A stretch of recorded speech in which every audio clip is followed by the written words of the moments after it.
General, there's been 2 or 3 assessments made of Field Marshal Montgomery. What would your assessment be? Well, he was a successful general, I'll have to admit that. He was hard to handle, and thank goodness Ike had to handle him and not me. He was a successful general. His men loved him, they would follow him, and after all, that's a pretty good asset.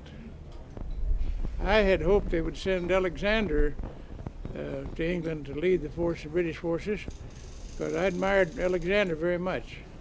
He was a very fine field marshal, general, and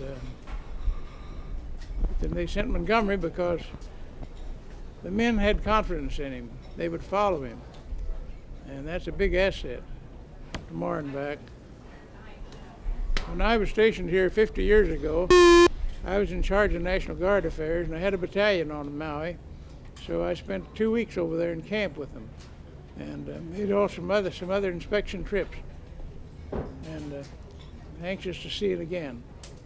General, what do you see the role of the military in Hawaii, say in the next 30 years as opposed to the past 30 years? Well, I'd guess it'd be pretty much the same. I hope we're not jumped by some nation like Japan again here, like Pearl Harbor. I doubt if that ever happens again. But you have to defend these islands, and you ought to contribute to the total defense of the United States.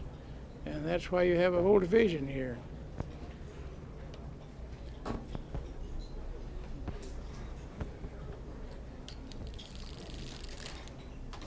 Thank you very much, General. It's been a pleasure. If you have no other questions, I do have one of you gentlemen. Have you all had a drink? And if not, why not? Please do. Thank you.